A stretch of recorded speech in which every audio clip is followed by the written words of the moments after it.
Bom, então, senador, a minha expectativa é trazer um pouco do panorama do que foi tratado nesses últimos 5 anos em relação à comunicação pública. A radiodifusão pública, ela vem da Constituição Federal, mais especificamente do artigo 223, que prevê a competência do Poder Executivo para outorgar e renovar concessões, permissões e autorizações para o serviço de radiodifusão sonora e de sons e imagens, observado o princípio da complementaridade dos sistemas privado, público e estatal. Naquela época, o sistema privado era absolutamente claro, como ainda é, o sistema estatal era absolutamente claro e o sistema público era indefinido. O que a gente poderia chamar hoje de sistema público é um conjunto de serviços bastante diferentes entre si. O primeiro deles seria o das rádios comunitárias, né? Seria a radiodifusão comunitária, que são emissoras FM de baixa potência, operadas por associações comunitárias ou fundações. Aí, senador, dialogando um pouco com a preocupação do senador Aloysio Nunes, eu ressalto que a lei que trata do serviço de radiodifusão comunitária é extremamente restritiva, até pelo momento histórico em que ela foi aprovada. Então, ela é uma lei que traz, por exemplo, no seu próprio texto, a potência máxima de uma emissora de rádio. Isso não acontece para nenhum outro serviço de radiodifusão. É uma lei que traz a altura máxima da torre de transmissão. Isso não acontece em nenhuma outra lei voltada a qualquer serviço de radiodifusão. Aliás, no que se refere à altura de torre de transmissão, isso não consta nem em decreto, né? Normalmente isso está nos regulamentos técnicos. É uma lei que prevê um canal para execução desse serviço de radiodifusão comunitária por município, quando, na verdade, em 80% dos municípios brasileiros há uma disponibilidade grande de espectro FM. Né? Mesmo assim, ela prevê esse máximo, ou, na verdade, a atribuição de um canal por município. E aí, depois eu falo mais um pouco disso, ela prevê questões, ou ela não resolve a questão do financiamento dessas emissoras, a questão da sustentabilidade dessas emissoras. Paralelamente, a lei ela define uma potência máxima e o decreto cita uma área, né, que seria o raio de 1 quilômetro citado pelo senador Aloysio Nunes. Esse raio de 1 quilômetro, ele foi historicamente, na nossa avaliação, mal compreendido. Né? Tanto que o Ministério das Comunicações, em 2013, editou uma portaria que tinha por finalidade, inclusive, esclarecer a figura do raio de 1 quilômetro. Essa portaria sofreu uma ação judicial e, na primeira instância, foi mantida essa posição do Ministério, esse esclarecimento do Ministério no que se refere ao raio de 1 quilômetro.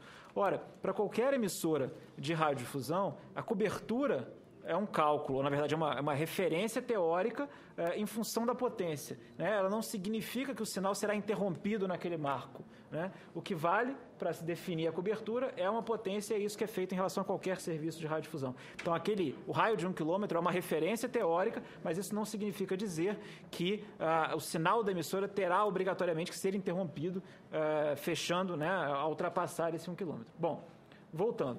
Emissoras educativas são rádios FM e geradoras de TV geridas por governos, universidades e fundações, criadas por um decreto-lei de 1967. Além disso, também no sistema público, o Canal da Cidadania, que é uma emissora de televisão digital responsável por veicular uma faixa institucional do poder público estadual, uma faixa institucional do poder público municipal e 2 faixas de associações comunitárias, eu vou falar um pouco sobre isso mais à frente, e consignações da União, que são emissoras operadas diretamente pelos 3 poderes, tanto de rádio quanto de televisão. Breves números sobre o que a gente poderia chamar de sistema público de radiodifusão.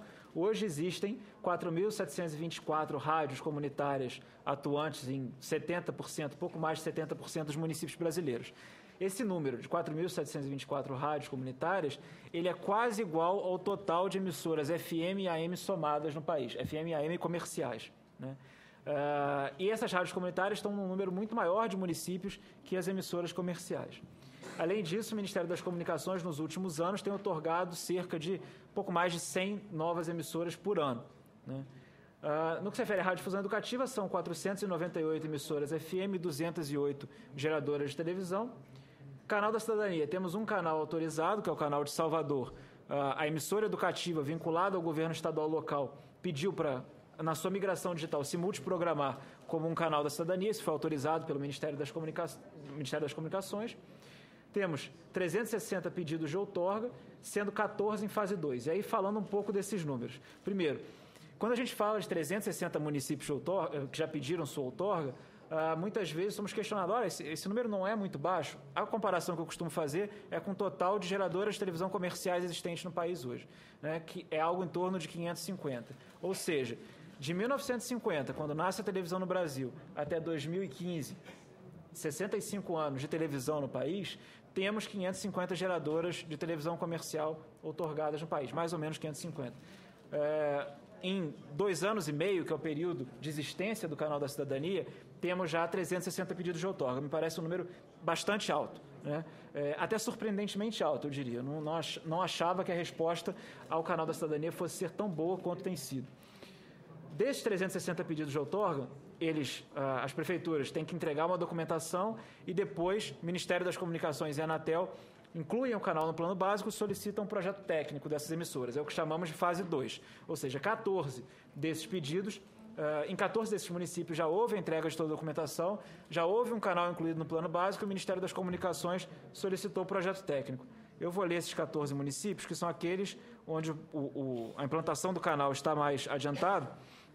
Então, temos Altos, no Piauí, Arapongas, no Paraná, Bom Despacho, Minas Gerais, Coruripe, Alagoas, Guaxupé, Minas Gerais, Lagarto, Sergipe, Pains, Minas Gerais, Pesqueira, Pernambuco, Pouso Alegre, Minas Gerais, Serra Talhada, Pernambuco, Tabira, Pernambuco, Uberlândia, Minas Gerais, Vitória da Conquista, na Bahia, e Xaxim, em Santa Catarina. Então, nesses municípios é muito provável a implantação do Canal da Cidadania num horizonte de tempo bem mais curto que os demais, né? Aguardamos atualmente que as emissoras enviem, que as prefeituras enviem os seus projetos técnicos a serem analisados pelo Ministério das Comunicações.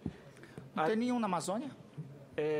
Tem vários pedidos feitos na região da Amazônia. Agora, como eu falei, senador, as prefeituras devem encaminhar a documentação. Então, todos esses ainda estão na primeira fase, né? Ainda falta documentação a ser encaminhada.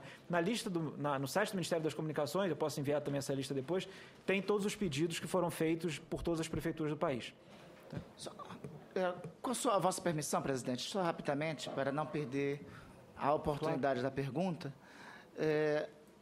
os critérios para o canal de cidadania, ela pode ser requerida somente por prefeituras? Só um minutinho, Otávio. Claro. Primeiro, Vossa Excelência aqui sempre tem toda a liberdade de nos ajudar na condução dos trabalhos. Seria muito importante que você interrompesse esse minutinho, aproveitando a pergunta de Nossa Excelência, senador Randolph, esclarecesse bem como é que cada prefeitura pode fazer essa solicitação. Tá certo. Então, senadores, qualquer prefeitura do país pode solicitar um canal da cidadania. Em qualquer município do país pode e deve existir um canal da cidadania. Caso a prefeitura não solicite, ou seja, não esteja nessa lista dos 360, qualquer governo estadual já pode solicitar um canal da cidadania por município, né? Para solicitar um canal da cidadania, basta que o prefeito ou a autoridade que vai ser responsável, digamos que seja um secretário, né, que haja essa delegação de competência dentro da prefeitura, deve encaminhar um ofício para o Ministério das Comunicações solicitando esse canal e encaminhando uma documentação, que é a documentação básica, está disponível no site do Ministério, o Ministério está disponível também para informar e tirar qualquer dúvida, mas qualquer prefeitura pode encaminhar essa solicitação.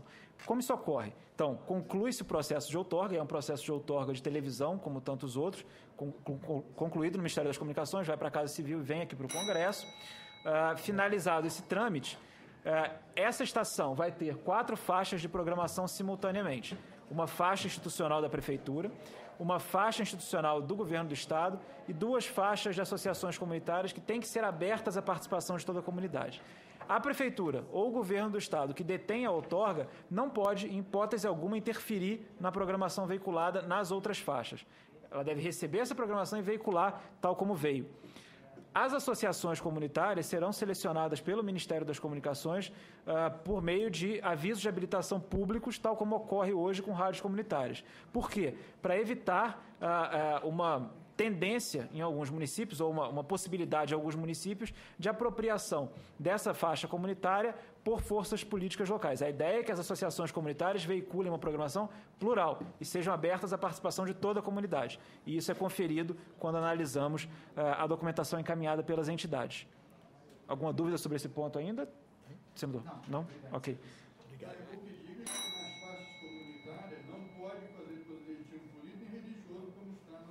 Exatamente. Diferentemente do Estado e do município. Na verdade, as associações, elas têm que veicular uma programação que seja plural, aberta a toda a comunidade, não podem fazer proselitismo político, religioso, de nenhuma espécie, né? Então, elas efetivamente têm que refletir uma programação pública da comunidade. Voltando, em termos de consignações da União, ou seja, emissoras e retransmissoras operadas diretamente pela União, aí eu estou falando de TV e rádio, temos 51 consignações da EBC, 86 da Câmara dos Deputados, 33 do Senado Federal e 3 do Supremo Tribunal Federal. Bom, e aí falo especificamente das políticas públicas que têm sido desenvolvidas nesses últimos anos para a radiodifusão pública. Algumas premissas. A primeira delas é expandir os serviços como forma de garantir o pluralismo. A radiodifusão pública está eminentemente ligada a uma comunicação alternativa aos outros sistemas, alternativa e complementar, e que seja plural, que represente efetivamente aquela comunidade ou aquele setor representado.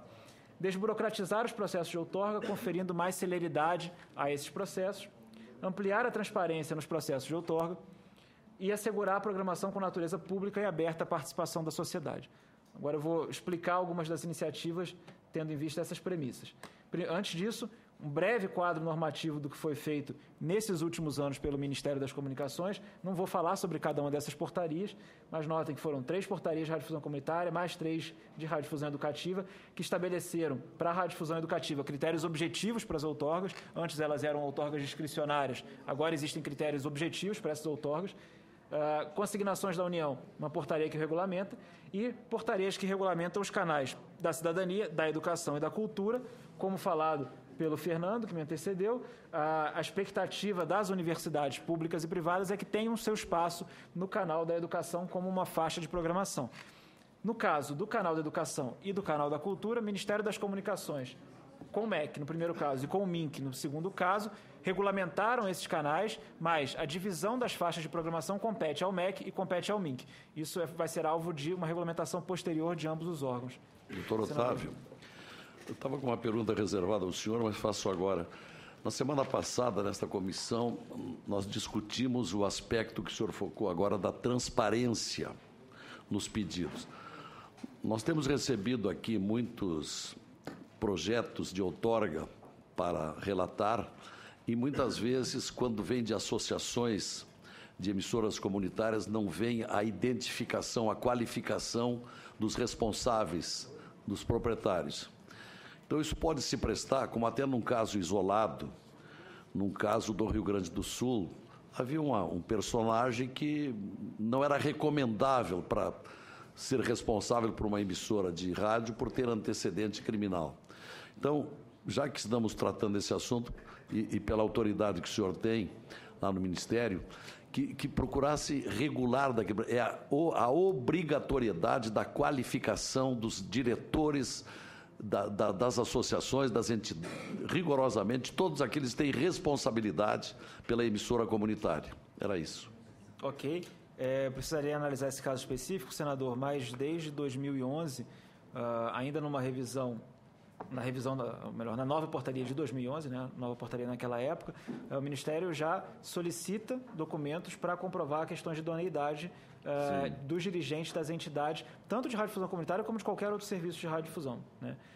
Precisaria checar exatamente qual é esse caso. Agora, tendo condenação, né, já transitada em julgado, claro, enfim, não é aceita essa participação desse dirigente especificamente, isso vale também para outros serviços de radiodifusão. Se foi, inclusive, um pedido do nosso assessor, eu não sei se está aqui hoje, acho que não, o Frederico, você também é do setor, né? Poderia, inclusive, complementar a minha exposição. Da consultoria do Senado, o Frederico, que é a pessoa que atua nesse setor, esteve no gabinete pedindo que nós tratássemos desse assunto daqui para adiante, para que não houvesse perda de tempo. Há processos que ficam pendentes muito tempo até que venha para a votação aqui na comissão. Então, vindo bem instruído, não tem perda de tempo. Em respeito à pergunta, à colocação do senador Lazier, você quer fazer sua complementação? Eu posso conversar depois com mais detalhe com o doutor Otávio?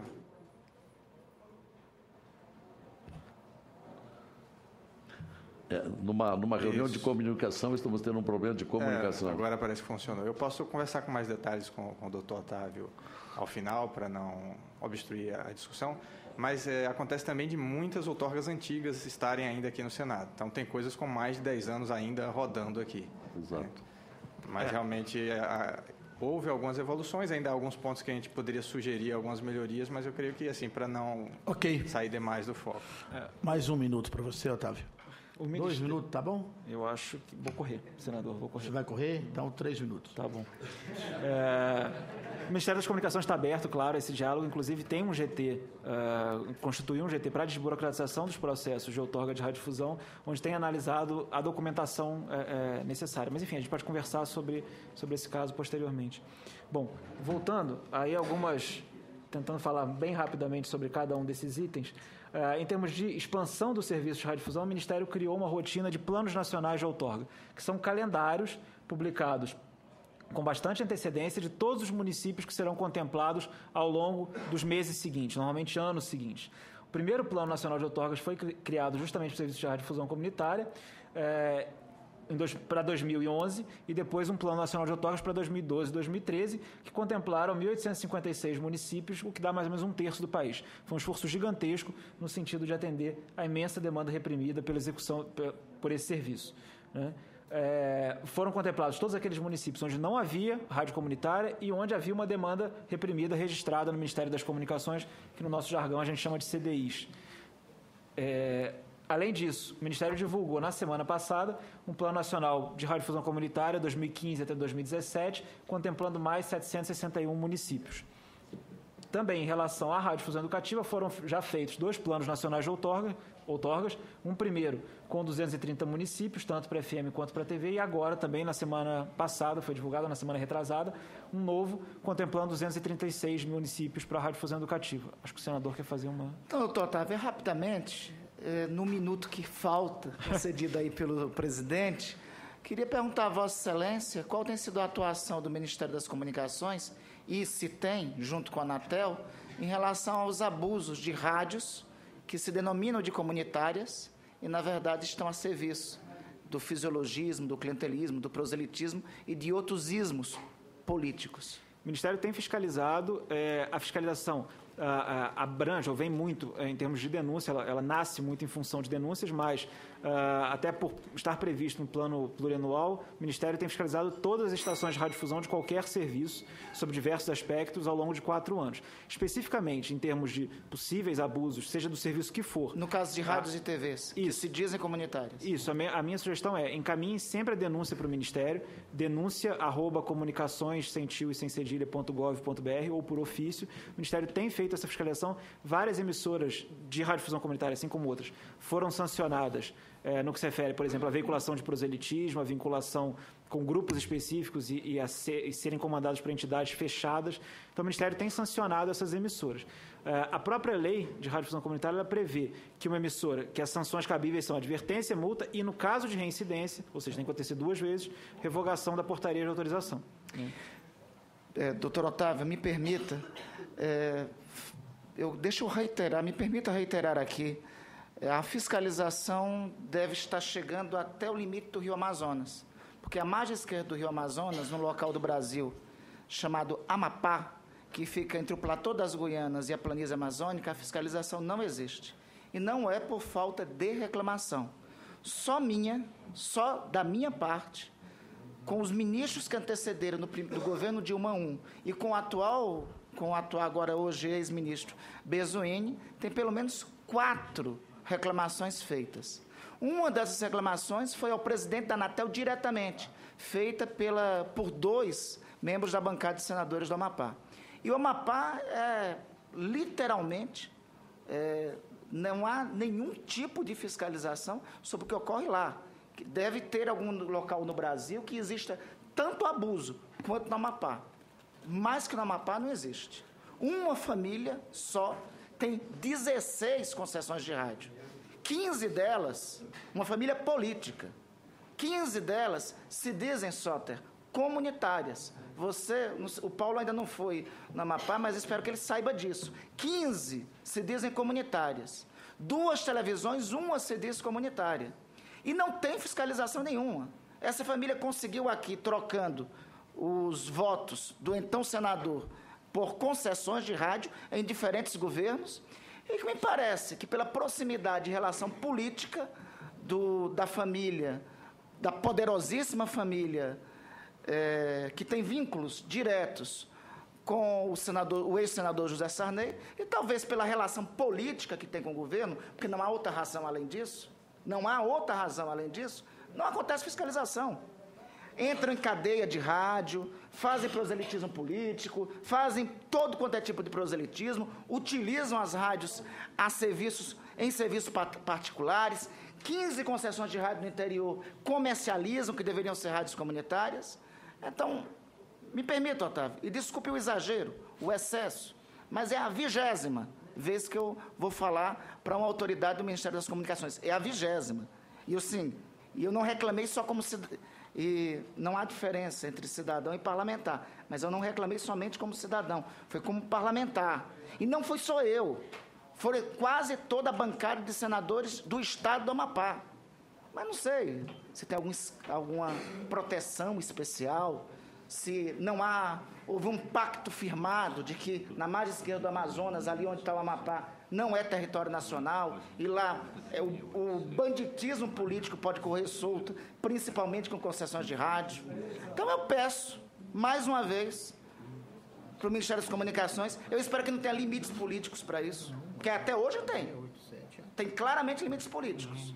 Como é uma família ligada a um partido político que nunca sai do poder, vive sempre no poder, vive sempre mamando e bajulando o poder, aí lá no Amapá realmente não mexe. Me desculpe o excesso, mas é que eu peço apoio da Abraço, da ABCCom para isso, porque isso tem que ser denunciado. Isso é um absurdo dos absurdos. Inclusive, desqualifica a pauta, a belíssima pauta de rádios comunitárias, que o Soter sabe que fiz parte dessa militância no decorrer dos anos 90, junto com Thaís Ladeira. E eu acho que é uma das maiores conquistas civilizatórias, rádios comunitárias, de democratização da comunicação, rádios comunitárias e TVs comunitárias. Mas, lamentavelmente, em alguns cantos do país, há uma entrega ao banditismo político e nenhum tipo de fiscalização por parte do Estado. Desculpe meu excesso. Eu compreendo totalmente. Eu vou dar mais de um minuto para Vossa Senhoria concluir essa primeira etapa e vou abrir para os 2 senadores colocar o que eles quiserem, o tempo que eles quiserem. E em seguida vou passar para vocês e depois as 5 falações que eu falei que ia dar para todo mundo para fazer o encerramento.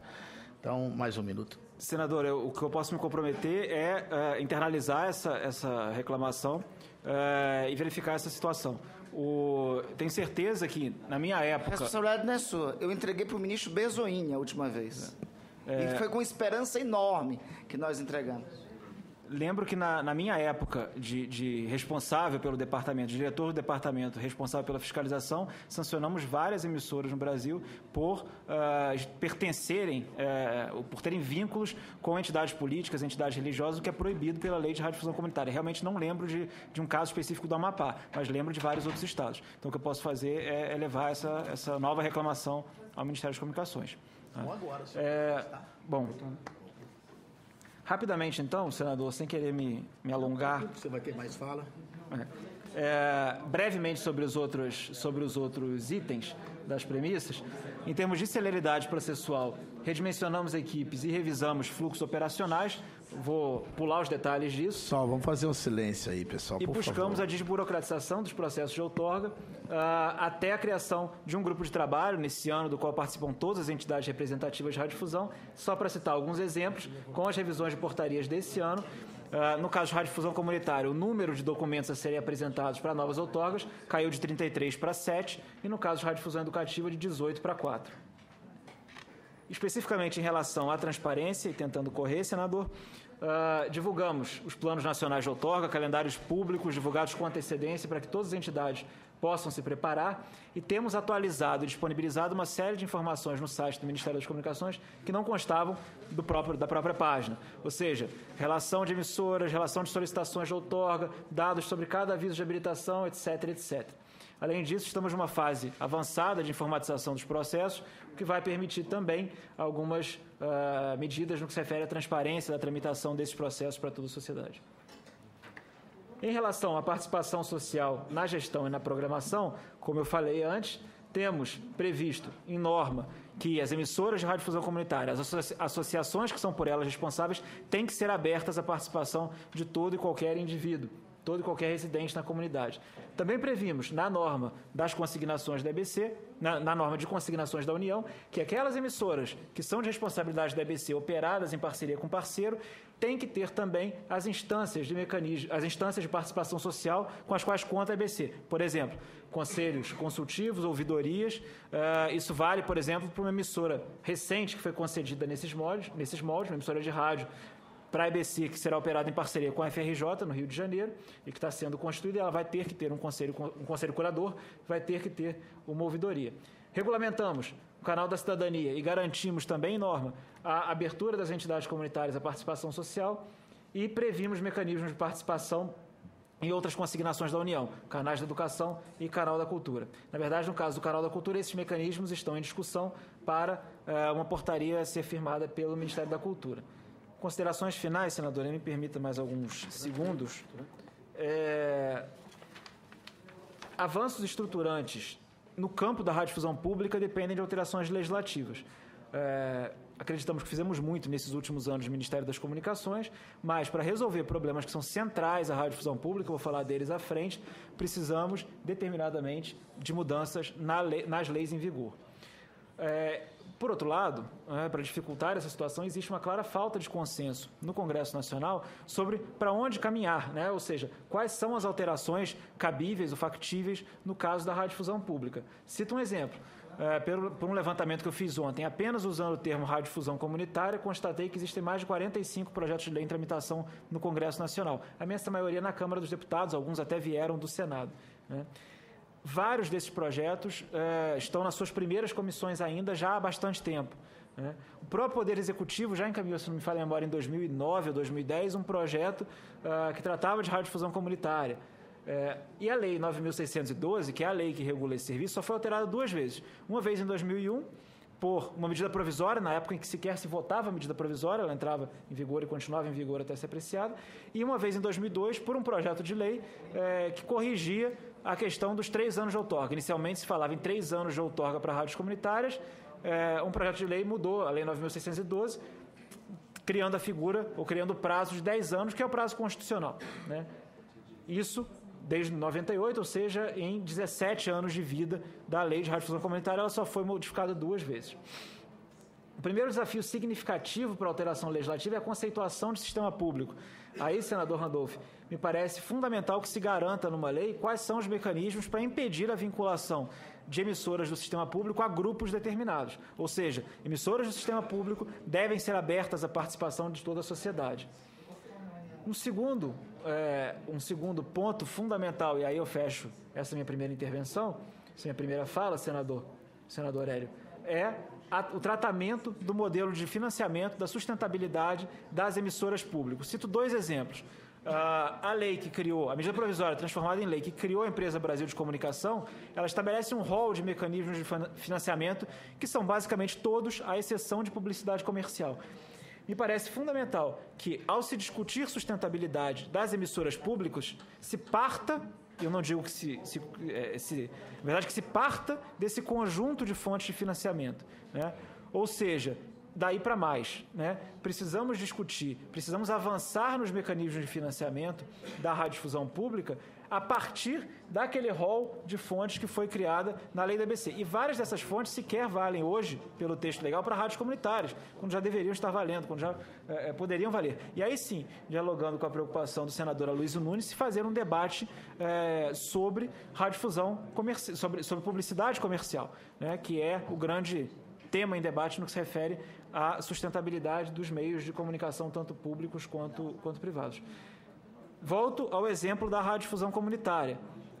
A lei fala em apoio cultural, o Ministério das Comunicações já tentou, por 2 vezes, avançar nesse sentido, ou regulamentar esse conceito de apoio cultural. Uma primeira vez, em 2013, naquela mesma portaria que eu citei anteriormente, essa portaria foi alvo de ação judicial e, liminarmente, foi suspensa a previsão que o Ministério das Comunicações tinha feito constar em portaria de que entidades públicas poderiam fazer apoio cultural.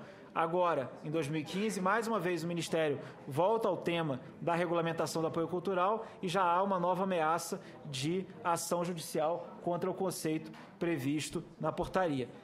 Então, senadores, eu faço um apelo, colocando o Ministério das Comunicações à disposição e me colocando à disposição, para que consigamos avançar na regulamentação, na legislação que trata da radiodifusão pública como um todo e, claro, dentro dela, a radiodifusão comunitária. Me parece essencial que consigamos avançar em projetos de lei para tratar de questões que são centrais e ainda estão pendentes de regulamentação.